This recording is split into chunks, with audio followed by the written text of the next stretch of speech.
80களுக்கு ശേഷമുള്ള കാലങ്ങൾ ഞങ്ങളുടെ കുടുംബം ഒരുപാട് ആശീർവദിക്കപ്പെട്ടിരുന്ന കുടുംബമാണ്. அன்பானவர்களே, 1980 ஆண்டுகளுக்கு பிற்பாடு எங்கள் குடும்பங்கள் மிகவும் ஆசீர்வதிக்கப்பட்ட ஒரு குடும்பமாய் காணப்பட்டது. അന്നേക്ക് എൻ്റെ അപ്പായിക്ക് സ്തോത്രം ആ കാലഘട്ടങ്ങളിൽ ജീപ്പ് ഉണ്ടായിരുന്നു. ഒരു നല്ല വസതി, കുറച്ച് ഏക്കർ സ്ഥലമുണ്ടായിരുന്നു, കൃഷിപ്പാടങ്ങളൊക്കെ ഉണ്ടായിരുന്നു. സ്തോത്രം ആ കാലഘട്ടങ്ങളിലൊക്കെ നല്ല എന്താ പറയുക, അന്നത്തെ നാട്ടിലെ അത്യാവശ്യം നല്ലൊരു വീടായിരുന്നു ഞങ്ങളുടേത്. அந்நாட்களிலே எங்கள் தகப்பனாருக்கு அந்த காலகட்டத்திலே அழகான ஒரு ஜீப் இருந்தது, நல்ல ஒரு வீடு இருந்தது, நல்ல காய்கறி தோட்டங்கள் இருந்தது. அந்த நாட்களிலே அந்த தேசத்திலே கனமான ஒரு குடும்பமாய் காணப்பட்டது. ഒരു ടീ ഷോപ്പ് അപ്പാ കാലത്ത് നടത്തിയിരുന്നു. அந்த நாட்களிலே ஒரு டீ கடை அந்த நாட்களில் அப்பா நடத்தினார். അങ്ങനെ ഞാൻ 88ലാണ് ഞാൻ ജനിക്കുന്നത്. நான் 1988 ஆண்டு பிறக்கிறேன். அந்த കാലത്തൊക്കെ അത്യാവശ്യം നല്ല രീതിയിൽ ഞങ്ങളുടെ കുടുംബം പോവുകയാണ്. അന്നാൾക്കളിലെ ഞങ്ങളുടെ കുടുംബം നല്ല മുറയിലെ ഐശ്വര്യമായി നടക്കുന്നത്. ആന ഒരു 97-98 കാലയളവ് വന്നപ്പോൾ ഞങ്ങൾ മൂന്നാറിലേക്ക് പോയി. 97-98 കാലഘട്ടങ്ങളിലെ മൂന്നാർ എന്ന് சொல்லுகிற പകുതിയിലെ പോനോം. അവിടെ ഒരു 3 ഏക്കർ സ്ഥലം മേടിച്ചു. അங்கே ഒരു 3 ഏക്കർ ഇടത്തെ വാങ്ങിനോം. അവിടെ ഞങ്ങൾ താമസമാക്കി. അங்கே ഞങ്ങൾ പിടിയിരുന്നോം. സ്തോത്രം. നല്ല കൃഷിയും അത്യാവശ്യം കുഴപ്പമില്ലാതെ പോവുകയായിരുന്നു. അங்கே നല്ല കായ്കറികൾ തോട്ടങ്ങൾ മറ്റും നല്ല മുറയിലെ வாழ்க்கை പോയിക്കൊണ്ടേ ഇരിക്കുന്നത്. ആ സമയം എനിക്ക് കാലാവസ്ഥ പിടിക്കാതെയായി. ആമേൻ. സ്തോത്രം. എനിക്ക് അവിടെ നിന്ന് തിരിച്ചു നാട്ടിലേക്ക് തന്നെ പഠനത്തിനായി വരേണ്ടി വന്നു. അന്നാൾക്ക് കാല ഇയற்கை என்னுடைய சரீரத்தில் ஒத்துப்போகவில்லை. மறுபடியும் மேற்படிப்புக்காக நான் என்னுடைய ஊருக்குள்ளே வந்தேன். എന്റെ ഒരു ആന്റിയുടെ വീട്ടിൽ താമസിച്ചുകൊണ്ട് ഞാൻ 5ാം ക്ലാസ് 6ാം ക്ലാസ് ഒക്കെ പഠിക്കാനായി തുടങ്ങി. நான் என்னுடைய ஒரு ஆண்டியோட வீட்டில் தங்கி இருந்து 5ஆம் வகுப்பு 6ஆம் வகுப்பு படித்துக் கொண்டே இருக்கிறேன். அந்த ടൈമില് പപ്പയ്ക്ക് തോന്നി, സ്തോത്രം, ആമേൻ, അങ്ങനെ പിള്ളയെ തനിയെ അവിടെ വെക്കുന്നത് ശരിയല്ലെന്ന് പറഞ്ഞ് പപ്പ തിരിച്ചു നാട്ടിൽ വന്ന് ഒരു കട തുടങ്ങി. ഒരു വാടകയ്ക്ക് വീടെടുത്ത് ഞാനും പപ്പയും പിന്നീട് ഇവിടെയായി. അത് பிற்பாடு என்னுடைய தகப்பனார் என் பிள்ளை தனிமையாக இருக்கிறது நல்லதல்ல, ஆகவே தகப்பனார் அந்த இடத்துல இருந்து எங்கள் சொந்த தேசத்துல வந்து ஒரு வாடகைக்கு ஒரு வீடு எடுத்தார். ஒரு வாடகைக்கு ஒரு കടയും എടുത്ത് നടത്തിക്കൊണ്ടേ ഇരിക്കുകയാർ. അപ്പോ കുറച്ച് നാളുകൾ ഇങ്ങനെ പോയപ്പോൾ മമ്മിയും എന്റെ ബ്രദറൊക്കെ വിചാരിച്ചു 2 പേരും ഇങ്ങനെ 2 ഇടത്തായിട്ടിരിക്കുന്നത് ശരിയല്ലെന്ന് പറഞ്ഞ് അവിടെ നിന്ന് തിരിച്ചു നാട്ടിലെ വാടക വീട്ടിലേക്ക് ഞങ്ങൾ എല്ലാവരും തിരിച്ചു വരികയാണ്. അത് பிற்பாடு என்னுடைய தாயாரும் என்னுடைய தம்பி நாங்கள் எல்லாரும் இப்படி தனித்தனியாக இருக்கிறது நல்லதல்ல, நாம் ஒரே இடத்துல இருப்போம் என்று சொல்லி அந்த பகுதியில் நீங்கள் சொந்த தேசத்தை திரும்பி வந்தார்கள். പ്രിയ ദൈവമക്കളെ, ഞങ്ങൾ ഞങ്ങളുടെ സ്വന്തം ദേശത്തേക്ക് തിരിച്ചു വന്ന ശേഷം ഒരു കുറച്ച് ദിവസങ്ങൾ കഴിഞ്ഞപ്പോൾ ഒരു വാർത്ത കേട്ടു. ഞങ്ങളുടെ സ്തോത്രം മൂന്നാറിലെ വീട്ടിൽ കള്ളന്മാർ കയറി എല്ലാ സാധനവും മോട്ടിച്ചുകൊണ്ട് പോയെന്ന്. நாங்கள் இந்த தேசத்துல வந்த பிற்பாடு எங்கள் கொஞ்ச நாள் தாண்டின உடனே நாங்கள் எங்களுடைய காதுகள் ஒரு செய்தி கேட்டது. மூணார் வீட்டிலே அநேக திருடர்கள் ஏறி எங்கள் வீடை கொள்ளை பொருளாக்கி கொண்டு போனார்கள். ഇത് പപ്പയും മമ്മിയും മാനസികമായി ഒരുപാട് തകർത്തു കളഞ്ഞു. அந்த வார்த்தை கேட்டதான் என் தாயும் தகப்பனும் மனதளவிலே அதிகமாக பாதிக்கப்பட்டார்கள். പപ്പ പതിയെ പതിയെ കുടിക്കാനായി തുടങ്ങി. அதற்கு பிற்பாடு தகப்பனார் கொஞ்சம் கொஞ்சமாக மதுபானம் அருந்த ஆரம்பித்தார். അങ്ങനെ പപ്പയും മമ്മിയും എപ്പോഴും ചണ്ടയായി തുടങ്ങി. അപ്പോൾ தாயும் தகப்பனும் அடிக்கடி சண்டை பண்ணுவார்கள். കുടി തുടങ്ങിയതോടെ കടയുടെ കാര്യങ്ങൾ ശ്രദ്ധിക്കാതെ കട നഷ്ടത്തിലായി, അത് പൂട്ടിപ്പോയി. மதுபானம் அருந்ததன் மூலமாய் கடையை கவனிக்க முடியாதபடி அநேக கஷ்டங்கள் கடன்கள் வந்து கடை பூட்டினோம். സകല വരുമാനവും നിലച്ചതോടുകൂടി വാടക കൊടുക്കാൻ പോലും ഗതിയില്ലാതെ പെരുവഴിയിൽ ഇറങ്ങേണ്ട അവസ്ഥയായി. எல்லா வருமானங்களும் தடைபட்ட போதிலும் வாடகை கூட கொடுக்க முடியாத சூழ்நிலைமை நாங்கள் நடுவழியிலே കാണപ്പെടുகிறோம். അന്ത കാലത്തിൽ അമ്മ പെട്ടെന്ന് തിടിന്ന് വീണ് അമ്മയുടെ കാൽമുട്ട് ഉടഞ്ഞ് ഒരു ഓപ്പറേഷൻ ചെയ്തു. എന്നിട്ടും ഗുണമാകാതെ ജോലിക്ക് പോകാൻ കഴിയാത്തൊരവസ്ഥ മമ്മിക്കും വന്നു. അന്നാൾക്കളിലെ என்னுடைய தாயார் திடீரென்று சொல்லி கீழே விழுந்து கால் உடைந்து ஒரு ஆபரேஷன் பண்ணியும் சுகமில்லாதபடி மறுபடி வேலைக்கு போக முடியாதபடி மிகவும் കഷ്ടപ്പെടുகிறார்கள். എല്ലാം മുടിഞ്ഞു കഴിഞ്ഞപ്പോൾ എന്റെ അക്ക ഒരിക്കൽ പറഞ്ഞു, കുറച്ച് ഫ്യൂറഡാൻ നമുക്ക് മേടിച്ചു കൊണ്ടുവരാം, വിഷം, അത് കഞ്ഞിക്കുള്ള കലക്കി രാത്രി നമുക്ക് കുടിക്കാം,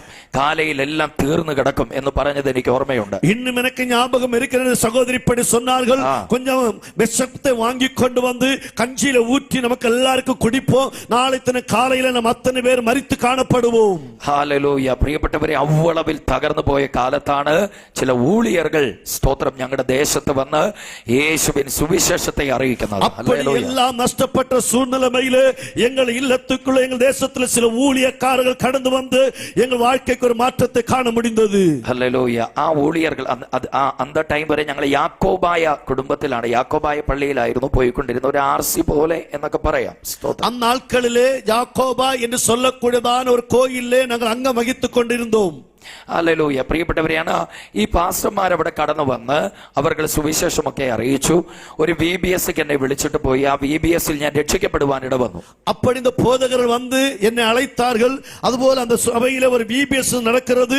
அந்த VBS என்னை அழைத்தார்கள். நான் போனேன். அந்த VBSல் வைத்து நான் இயேசுவை രക്ഷകராக ஏற்றுக்கொண்டு രക്ഷിക്കപ്പെട്ടேன். அதுக்கு ശേഷം ഞങ്ങളുടെ യാക്കോബായ സഭയിലെ മറ്റു ചില ഊഴിയர்கள் ചേർന്ന് ഒരു വീട്ടുകൂട്ടം സ്ഥിരമായി നടത്തുമായിരുന്നു.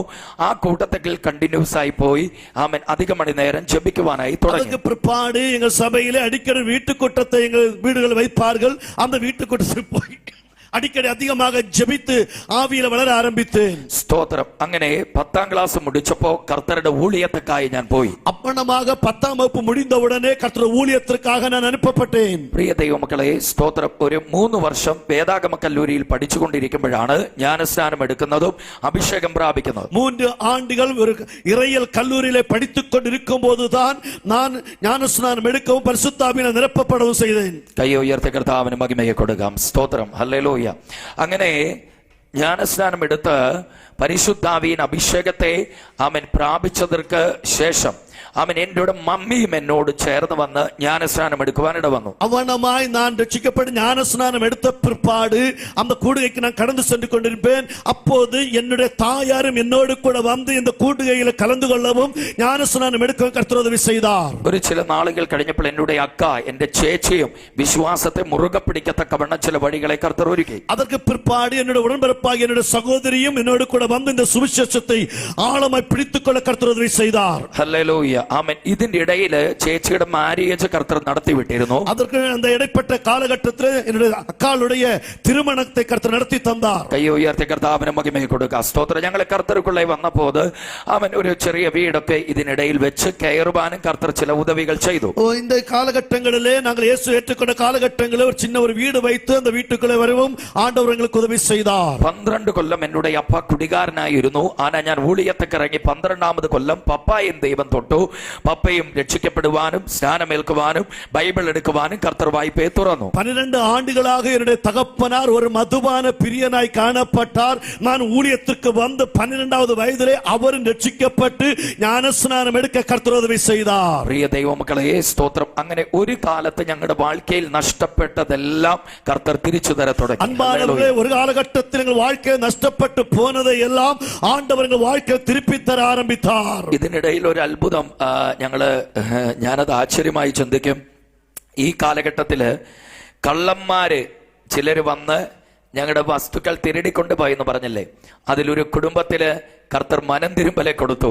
அவர்கள் அന്ന് எடுத்துட்டு போயதெல்லாம் ഞങ്ങൾക്ക് തിരിച്ചു തരുവാനായിട്ട് இதுல ஒரு பெரிய அற்புதம் என்னன்னு சொன்னால், எங்கள் வீட்டை கொள்ளையாடினா அதில் ஒரு திருடன் எங்கள் வீட்டிலிருந்து திருடிட்டு போனதான பொருட்களை எங்கள் வாழ்க்கையில திருப்பி கொடுத்தான். அது என் வாழ்க்கையில் மிகப்பெரிய ஒரு அற்புதமாக நான் கருதுகிறேன். കാരണം അവരും കർത്തരാകിയ യേശുവെ ഇതിനിടയിൽ ഏറ്റുകൊള്ളதற்கൊരു വായ്പ കർത്തർ തുറന്നു. அவர்களும் இயேசுவை சொந்த இரட்சகராக ஏற்றுக்கொள்ளக்கூடிய வாய்ப்பை ஆண்டவர் அந்த திருடனுக்கும் கொடுத்தார். കൈ ഉയർത്തി കർത്താവിന് മഹിമ കൊടുക്കുക. അപ്പൊ ഞാൻ ഇതിപ്പോ നിങ്ങളോട് ചിന്നതായി ചൊല്ലിയതിനോട് രഹസ്യം, പ്രിയ ദൈവമക്കളെ, ഇയ്യോബിന്റെ வாழ்க்கைയില് അവന് മുമ്പേ ഉണ്ടായിരുന്നതെല്ലാം നഷ്ടപ്പെട്ടു പോനാലും അവൻ കർത്തരെ മുറുകെ പിടിച്ചപ്പോൾ കർത്തതെല്ലാം ഇരട്ടിയായി കൊടുത്തതുപോലെ நான் சொன்னதான காரியம் என்னவென்று சொன்னால், யோபுடைய வாழ்க்கையிலே நஷ்டப்பட்டு போனதை ஆண்டவர் அவருடைய வாழ்க்கையிலே திரும்ப இரட்டத்தனையாய் கொடுத்தார். ഹല്ലേലൂയ. ആമേൻ. അതുപോലെ ഞങ്ങളുടെ வாழ்க்கைയിലും കർത്തർ ചെയ്തതുകൊണ്ട് ഒരു കാര്യം ഇന്ന് ഈ വചനം കേൾക്കുന്ന നിങ്ങളോട് പറയട്ടെ, എവ്വളോ നഷ്ടങ്ങളും കൂടെ வாழ்க்கைയിൽ വന്നാലും അത് ഇരട്ടിയായി തരുവാൻ യേശു ഐശ്വര്യമുള്ള அவ்வண்ணமாய் இந்த வார்த்தை கேட்கிற தேவ பிள்ளையே, உங்கள் வாழ்க்கையில் எவ்வளவுதான் நஷ்டங்கள் வந்தாலும் ஆண்டவரை நீங்கள் ஆழமாய் பற்றிக் கொண்டால் நீங்கள் இழந்து போனதை திருப்பி தர கர்த்தரால முடியும் என்று சொல்லுகிறேன். நம்பிக்கையுள்ளவர் கையை அடிச்சு அந்த நம்பிக்கை உள்ளவர் சத்தமாய் கரங்களை கொட்டி பின்னாடி இருக்கிற எல்லா தெய்வ பிள்ளைகளும் அந்த இரு വരെ സ്തോത്രം രോഗിയായിരുന്നു. ജനിച്ച 56ാം ദിവസം മുതൽ 18ാമത് വയസ്സ് വരെ മിക്കവാറും ആശുപത്രി കയറി ഇറങ്ങി നടന്നവനാണ് ഞാൻ. நான் பிறந்த 56ஆம் நாள் முதல் கிட்டத்தட்ட 18 வயது வரையிலும் அடிக்கடி ஆஸ்பத்திரி வீடுமாக ஒரு வியாப்தியஸ்தனாய் காணப்பட்டேன். അതിൽ ആദ്യത്തെ 4 വയസ്സ് വരെ എല്ലാ ദിവസവും 3 നേരം മമ്മി മുടങ്ങാതെ മരുന്ന് തരുമായിരുന്നു. அதில் முதல் 4 வயது வரையிலும் எல்லா நாட்களும் 3 நேரம் தவறாமல் மருந்து எனக்கு என்னுடைய தாயார் கொடுப்பார்கள். 4 വയസ്സുக்கு ശേഷം 18 വയസ്സ് വരെ വർഷത്തിൽ ഒരു 2 മുറയെങ്കിലും അതികഠിനമായി ഞാൻ രോഗിയാകുമായിരുന്നു. அதில் 4 வயது முதல் 18 வயது வரை வருடத்தில் 2 முறையாவது நான் வியாதி படுக்கையில் காணப்படுவேன். അതിൽ ഒരു ചില ടൈമുകളിലെല്ലാം ആശുപത്രിയിലെ അഡ്മിറ്റായി ഒരാഴ്ച 2 ആഴ്ചയൊക്കെ അങ്ങനെ കിടന്ന് 18ഉം 20ഉം 28ഉം ഒക്കെ കോഴ്സ് ഇഞ്ചക്ഷനുകൾ എന്റെ ബോഡിയിൽ കയറ്റുമായിരുന്നു. அப்படி அடிக்கடி நான் ஆஸ்பத்திரியில் அட்மிட் செய்யப்பட்டு அடிக்கடி வருடத்தில் 2 முறையாவது அப்படி அட்மிட் பண்ணப்பட்டு பயங்கரமான 18-20 கோர்ஸ் இன்ஜெக்ஷன் எல்லாம் சரீரத்தில் போட்டு அப்படி நான் என்னை ட்ரீட்மெண்ட்ல காணப்பட்டேன். ഇമ്മ്യൂണിറ്റി പവർ ഒരുപാട് കുറവായിരുന്നു. என்னுடைய சரீரத்தில் இம்யூனிட்டி பவர் அதிகமாய் குறைவாய் இருந்தது. പക്കത്തെ വീട്ടിലൂടെ ഒരു അസുഖം പോയാൽ അത് എന്നെ കയറി പിടിക്കും, അത്ര ബലഹീനനായിരുന്നു. பக்கத்து ஊர்லயும் வீட்டுகளை ஏதாவது வியாதி வந்தால் திடீரென்று சொல்லி என்னை தொற்றிக்கொள்ளும், அவ்வளவுக்கு சரீரம் பலவீனப்பட்ட சரீரம். സ്തോത്രം. ഞാൻ ഊഴിയത്തേക്ക് ഒപ്പുകൊടുത്തപ്പോഴോ വേദാഗമ കല്ലൂരിയിൽ പഠിക്കുമ്പോഴോ ജ്ഞാനസ്നാനം എടുത്തപ്പോഴോ എനിക്ക് വിടുതൽ കിടച്ചില്ല. நான் பைபிள் ஸ்கூல்ல போய் படித்த போதோ ஞானஸ்நானம் எடுத்த போதோ நான் ஊழியம் செய்த போது எனக்கு விடுதலை கிடைக்கவில்லை. സ്തോത്രം. ദേവപിള്ളകളെ, എനിക്ക് വിടുതൽ கிடைச்சது പരിശുദ്ധാവിயின் അഭിഷേകം പ്രാപിച്ച അന്നാണ്. அன்பானவர்களே, நான் எனக்கு எப்பொழுது விடுதலை கிடைத்தது தெரியுமா? என்றைக்கு நான் பரிசுத்த ஆவியை பெற்றுக் கொண்டேனோ அன்றைக்கு எனக்கு விடுதலை கிடைத்தது. സ്തോത്രം. വേദാഗമ കല്ലൂരിയിൽ സെക്കൻഡ് ഇയർ പഠിക്കുമ്പോഴാണ് കടൈസിയിൽ ഞാൻ ഹോസ്പിറ്റലിൽ പോകുന്നത്. என்னுடைய இறையியல் கல்லூரியிலே 2வது ஆண்டு படிக்கும் பொழுதுதான் கடைசியாக நான் ஹாஸ்பிடல் போகிறேன். കല്ലൂരിയിൽ പഠിച്ചുകൊണ്ടിരിക്കുമ്പോഴും ഞാൻ അഡ്മിറ്റ് ആയിട്ടുണ്ട് ആശുപത്രി. இறையியல் படித்துக் கொண்டிருக்கும்போது நான் ஆஸ்பத்திரியில் அட்மிட் பண்ணப்பட்டிருக்கிறேன். അന്നാ ഞാൻ കല്ലൂരിയിൽ 3ാമത് വർഷം പഠിക്കുമ്പോൾ ഇപ്പടിപ്പെട്ട ഒരു കൺവെൻഷൻ കൂട്ടത്തിൽ ആരാധന നടക്കുന്ന ടൈം ഊഴിയക്കാർ ചൊല്ലി പരിശുദ്ധാവിயின் അഭിഷേകത്തെ പെற்றுകൊള്ളുവാൻ വാഞ്ചയുള്ളവർ വരാൻ പറഞ്ഞു. நான் கல்லூரியிலே 3வது ஆண்டு படித்துக் கொண்டிருக்கும் பொழுது இப்படிப்பட்டதான ஒரு கூடுகை நடக்கும் பொழுது பரிசுத்த ஆவியை பெற்றுக்கொள்ள வாஞ்சையுள்ளதான பிள்ளைகள் முன்னாடி வர வேண்டும் என்று சொல்லி கூப்பிட்டார்கள். ആ സമയം ഞാൻ ഓടി മുന്നോട്ട് ചെന്നു. நான் அந்த நேரத்தில் ஓடி முன்னே வந்தேன். அந்த ஊழியக்காரன் എന്നോട് പറഞ്ഞു, പാപങ്ങൾ ഏറ്റുപറഞ്ഞ് യേശുവിൻ രക്തം ജയം ഹല്ലേലൂയ സ്തോത്രം ചൊല്ലി കൈ തട്ടി ഉത്സാഹമാ ആരാധിക്കാൻ പറഞ്ഞു. அந்த ஊழியக்காரன் இப்படியாக சொன்னார், உங்கள் பாவங்களை அறிக்கை பண்ணி உங்களை கரங்களை கொட்டி வாய் திறந்து இயேசுவை நீங்கள் ஆராதித்துக் கொண்டிருங்கள் என்று சொன்னார். ഹല്ലേലൂയ. യേശുവിൻ രക്തം ജയമോ ഹല്ലേലൂയായോ സ്തോത്രമോ ചൊല്ലി കൈയെ അടിച്ച് കർത്തരെ ആരാധിക്കാൻ. இயேசுவின் ரத்தம் ஜெயம் அல்லேலூயா ஸ்தோத்திரம்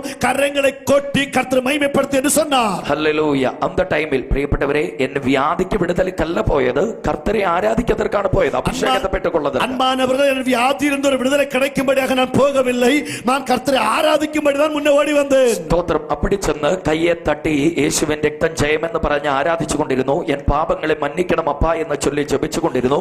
ഇപ്പടി കൈയടിച്ച് ജപിക്കുമ്പോൾ, കണ്ണുകളെ മൂടി ജപിച്ചുകൊണ്ടിരിക്കുമ്പോൾ ഏതോ ഒരു ഊഴിയക്കാരൻ തലയിൽ കൈവച്ചു. തല മുതൽ കാലിൻ അഗ്രം വരെ ഇലക്ട്രിക്കൽ കറണ്ട് പാസ് ചെയ്യുന്നത് പോലെ ഒരു വല്ലമ ഇറങ്ങി. ഞാൻ നൃത്തം വെച്ച് കർത്തരെ സ്തുതിച്ചു. അന്ന് ആദ്യമായിട്ടാണ് ആവിயின் അഭിഷേകത്തെ ഞാൻ പ്രാപിക്കുന്നത്. நான் கண்களை மூடி கரங்களை கொட்டி இயேசுவின் ரத்தம் ஜெயம் ஸ்தோத்திரம் என்று சொல்லி ஆவியிலே நான் ஜெபித்துக் கொண்டே இருந்தேன். அந்த நேரத்தில் ஒரு ஊழியக்காரன் வந்து என்னுடைய தலையிலே கைகளை வைத்து எனக்காக ஜெபித்தார்கள். அப்பொழுது நான் உணர்ந்து என்னுடைய சிரசு முதல் பாதம் வரையிலும் ஒரு கரண்ட் അടിക്കുന്നത് പോലെ ഒരു ശക്തി എൻ്റെ ശരീരത്തിലെ വെളിപ്പെടുകയിൽ ഞാൻ ഉണർന്നു കൊണ്ടേൻ. ഞാൻ അങ്ങനെ നൃത്തം വെച്ച്, കാരണം ഞങ്ങൾ ആർസി പോലുള്ള ബാക്ക്ഗ്രൗണ്ടിലായതുകൊണ്ട് ഞങ്ങൾ ഇങ്ങനെ കൈയൊക്കെ കെട്ടി വളരെ സൈലന്റായി നിന്ന് ആരാധിക്കുന്നവരാ. ഇങ്ങനെ നൃത്തം വെച്ച് കൈയടിച്ചൊന്നും ആരാധന നമുക്കറിയില്ല. അങ്ങനെ ആരാധിക്കുന്നവരെ കളിയാക്കിയവരാണ് ഞങ്ങള്. ഹല്ലേലൂയ. കത്തോലിക്ക പോന്നதான சபையில இருந்தபடினாலே எங்களுக்கு எப்படி நடனமாடி ஆராதிக்க வேண்டும் என்று எங்களுக்கு தெரியாது. காரணம் நாங்கள் அப்படிப்பட்ட இடத்திலிருந்து வந்ததனால இப்படிப்பட்டதான நடனமாடி ஆராதிக்கும் മുറകൾ എങ്ങൾക്ക് தெரியாது. ഞാനിത് നിങ്ങളോട് പറയുമ്പോ ഒരു കാര്യം കൂടെ ആവിയാണവർ ഒരു എന്താ പറയാ പ്രേരണ തരുന്നോണ്ട് പറയട്ടെ. ഞാൻ 15 വയസ്സ് വരെ അവിടെ ഞങ്ങളുടെ RC പള്ളി, RC അല്ല യാക്കോബായ പള്ളിയാണെങ്കിൽ നിങ്ങൾക്ക് മനസ്സിലാകേണ്ടതിനെ ഞാനത് പറയുന്നതേ ഉള്ളൂ. കാരണം ഇവിടെയൊന്നും അധികം അതില്ലാത്തത് കൊണ്ടാണ് ഞാൻ RC എന്ന് പറയുന്നത്. RC അല്ല യാക്കോബയാണ്, പക്ഷേ അത് അതുപോലെയാണ് എന്ന് നിങ്ങൾ മനസ്സിലാക്കുക. ഹല്ലേലൂയ. അൻപാനവர்களே, യാക്കോബ സഭ നമ്മുടെ ഏരിയയിൽ ഇല്ലാത്തതിനാல தான் ரோமன் கத்தோலிக்க போலதான ஒரு ஆராதனை ஆலயம் தான் யாக்கோபைட்ஸ். அப்படிப்பட்டதான ஆலயத்தில் தான் நாங்கள் ஆராதித்துக் கொண்டிருந்த 15 ആണ്ടുകൾ വരെയും என்னோட 15 വയസ്സ് വരെയും அப்படிப்பட்ட ആരാധനയിൽ കലந்து കൊണ്ടോം. അപ്പൊ ഞാന് എന്റെ ചേച്ചിയുടെയും ചേട്ടന്റെയും കയ്യെ പിടിച്ച്, എന്റെ ചേച്ചി എന്നേക്കാൾ 8 വയസ്സിനും എന്റെ ചേട്ടൻ എന്നേക്കാൾ 7 വയസ്സിനും മൂത്തതാണ്. என்னுடைய அக்கா என்னை விட 8 வயதிற்கும் என்னுடைய அண்ணன் என்னை விட 7 வயதிற்கும் മുതിർന്നവர்கள். അപ്പൊ ഞങ്ങൾ കാലയിൽ ഒരു 7:45 ആകുമ്പോഴേക്കും പള്ളിയിൽ ചെല്ലും. അവിടെ കുർബാന എന്ന ആരാധനയ്ക്ക് പറയുന്നത്. நாங்கள் காலையில 7:45 மணி அளவிலே நாங்கள் ஆலயத்தை கடந்து செல்வோம். அங்கே போய் ஆராதிக்கிற ஆராதனைக்கு குர்பானா என்று சொல்லுவார்கள். അങ്ങനെ ഞങ്ങൾ രാവിലെ കുർബാനയ്ക്ക് പോകും. நாங்கள் காலையில குர்பானாவுக்கு போனோம். അവിടെ ചെന്ന് കൈയൊക്കെ കെട്ടി ഞങ്ങൾ സൈലന്റ് ആയി நாங்கள் அங்கே கைகளை கட்டி அமைதியாய் நிற்போம். அந்த பாதிரி ஸ்தோத்திரம் അഥവാ അച്ഛൻ ഫാദർ അവിടെ കുർബാന അർപ്പിക്കും. அங்க பாதிரியார் அங்கே குர்பானை செய்வார்கள். ആമേൻ. ചില സമയങ്ങളിൽ ഞങ്ങൾ ഇങ്ങനെ കുരിശ് വരയ്ക്കും, ചില സമയത്ത് ഞങ്ങൾ ഇരിക്കും, പിന്നെ എഴുന്നേക്കും, കുരിശ് വരയ്ക്കും, അത്രയ്ക്കും അങ്ങനെയൊക്കെയാണ് ആരാധന. சில நேரங்களில் சிலுவை அடையாளம் போடுவோம், மறுபடியும் உட்காருவோம், மறுபடியும் எழும்புவோம், சிலுவை அடையாளம் போடுவோம், இப்படியே செய்து கொண்டிருந்தோம். അവിടെ കൊയറുകൾ പാട്ട് പാടും, നമ്മൾ വളരെ സൈലന്റ് ആയി അങ്ങനെ നിൽക്കും. அங்கே கொயர்கள் பாட்டு பாடும்போது நாங்கள் மிகவும் அமைதலாக உட்காருவோம். ആമേൻ. കപ്പിയാരെല്ലാം ഇങ്ങനെ ധൂമക്കുറ്റിയൊക്കെ വീശും. அங்கே கப்பியாரெல்லாம் அப்படி தூப கலசங்களை வீசுவார்கள். ഇതെല്ലാം കഴിഞ്ഞ് കുർബാന തീരുമ്പോ കാണിക്ക പൈസ ഉണ്ടാവും, അത് പെട്ടിയിൽ ഇട്ടിട്ട് സ്തോത്രം ആമേൻ അതിന് തൊട്ടപ്പുറത്ത് ഗീവർഗീയ സഹദ ആമേൻ പരിശുദ്ധമഹങ്ങളുടെ ചില രൂപക്കൂടുകളൊക്കെ പോലെ ഉണ്ടാവും. അതെല്ലാം ഒന്ന് ചുറ്റിക്കറങ്ങിയിട്ട് താത്താമാരുടെ കുഴിമാടങ്ങളിൽ പോയി മെഴുകുതിരി കത്തിച്ച് വെച്ചിട്ട് ഞങ്ങൾ തിരിച്ചു വരും. ഇത്ര സ്റ്റാൻഡേർഡായി ആരാധിച്ചവരാ ഞങ്ങൾ. അപ്പൊ ഈ പെന്തക്കോസ്തുകാർ തുള്ളുന്ന കാണുമ്പോ നമുക്ക് അന്ന് ദേശീയ ഹല്ലേലൂയ காணிக்கப்பட்டி இருக்கும். அந்த காணிக்கப்பட்டியில போய் காணிக்கை போடுவோம். அப்படியாக அடுத்து பரிசுத்தவான்களுடைய சில போட்டோஸ்கள் இருக்கும். அங்கே அப்படி சுற்றி ஒன்று நமஸ்கரித்து கடந்து வருவோம். இப்படி மிகவும் அருமையாக ஸ்டாண்டர்ட் ஆராதித்துக் கொண்டிருந்தவர்கள் தான் நாங்கள். ഹല്ലേലൂയ. അതുകൊണ്ട് പെന്തക്കോസ്തുകാരെ തുള്ളുന്ന കാണുമ്പോ കലിയ. ஆகவே பெந்தகோஸ்தர்கள் துள்ளுகிறதை கண்டாலே ஒரு எரிச்சல். ഉണ്മയിലെ പറയുക. അങ്ങനെ ഞങ്ങൾ 10 മണിക്ക് കുർബാന മുടിച്ച് ഞാൻ ചേച്ചിയുടെയും ചേട്ടന്റെ കയ്യെ പിടിച്ച് തിരിച്ചു നടക്കും. அப்படி நாங்கள் 10 மணிக்கு குர்பானை முடிந்து என்னுடைய அக்கா என்னுடைய அண்ணனுடைய கரங்களை பிடித்து நாங்கள் திரும்ப வருவோம். கொஞ்சம் ദൂരം ഇങ്ങോട്ട് വരുമ്പോ സ്തോത്ര കൊമ്പനാട് എന്ന് പറയുന്ന ഒരു ഊരുണ്ട്. അതിന്റെ പക്കത്തിൽ വരുമ്പോൾ അവിടെ ഒരു TPM ചർച്ച് ഉണ്ട്. அது அப்படியே நாங்கள் கடந்து வரும் பொழுது அங்கே கொம்பநாடு என்று சொல்லக்கூடியதான ஒரு இடம் இருக்கிறது. அங்கே ஒரு TPM ஒரு சபை இருக்கிறது. സ്തോത്രം. ഞങ്ങൾ ഇതുപോലെ ആരാധനയൊക്കെ മുടിച്ച് വളരെ സ്റ്റാൻഡേർഡ് ആയി നടന്നു വരുമ്പോഴാണ് അവർ 10 മണിക്ക് ആരാധന തുടങ്ങി.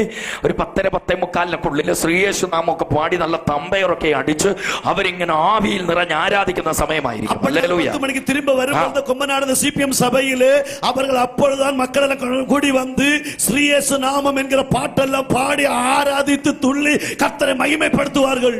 അപ്പൊ ഇത് കാണുമ്പോൾ ഞങ്ങൾ ചിരിക്കും. இதை பார்க்கும்போது நாங்கள் நகைப்போம். 15 കൊല്ലത്തിന്റെ അടുക്കലോളം എന്റെ ചേച്ചിയുടെയും ചേട്ടന്റെയും കയ്യെ പിടിച്ച് ആ ചർച്ചിന്റെ വളവിലെത്തുമ്പോ ഇങ്ങനെ തുള്ളിച്ചാൽ അത്തള് പിത്തള് കത്തള് കുത്തള് തത്തള് എന്ന് പറഞ്ഞ് അവരെ കളിയാക്കി നടന്നവനാ ഞാൻ.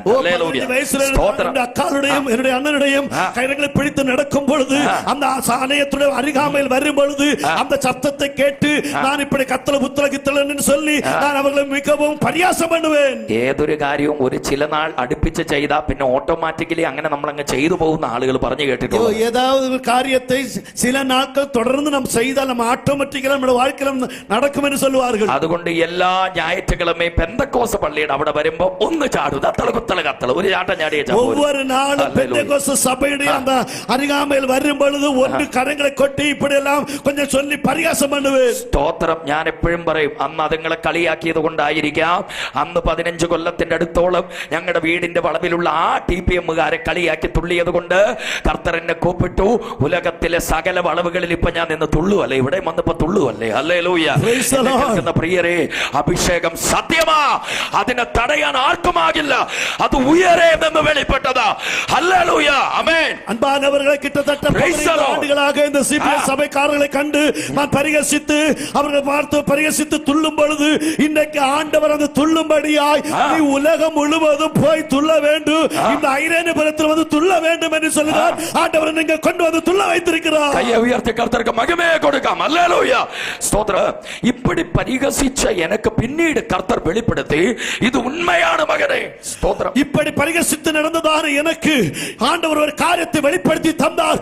இந்த அபிஷேகம் உண்மையானது.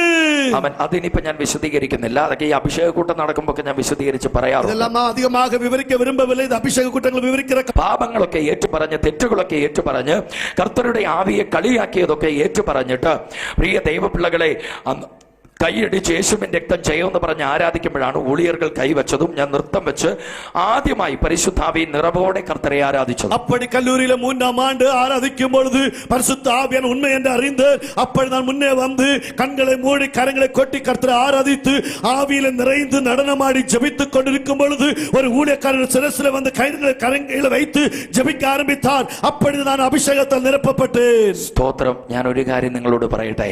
ഒരു വാർത്ത சொல்லட்டுமா? സ്തോത്രം. അന്ന് ഞാൻ അവിടെ കൈയടിച്ച് ആരാധിക്കുമ്പോ എന്മേൽ കറണ്ട് പാസ് ചെയ്യുന്നത് പോലെ ഇറങ്ങിയ വല്ലമേ അത് വെറും കൈ തട്ടതർക്ക് മറ്റുമുള്ള വല്ലമയല്ലായിരുന്നു. ജനിച്ച 56-ാമത് നാൾ മുതൽ 18 വയസ്സ് വരെ എൻ ശരീരത്തിലിരുന്ന വ്യാധിயின் തായ് വേരെ ഉടച്ച അന്ന് രാത്രി അഭിഷേകം എന്മേൽ പാഞ്ഞത്. ഹല്ലേലൂയ. അന്നേക്ക് കാണപ്പെടുന്ന അഭിഷേകം ചുമ്മാ കരങ്ങളെ കൊട്ടിക്കൊണ്ടിരിക്ക വേണ്ടി അഭിഷേകം. ഞാൻ പിറന്ന 54 മുതൽ 54 നാൾ മുതൽ கிட்டத்தட்ட 18 ஆண்டுகளாக நான் சுமந்து கொண்டிருந்த வியாதியை அழிக்கிற ஒரு அபிஷேகமாய் காணப்பட்டது. ஸ்தோத்திரம். உங்களுக்கு தெரியுமா, நாளത്തെ കാര്യം എനിക്ക് தெரியாது ദൈവപിള്ളകളെ.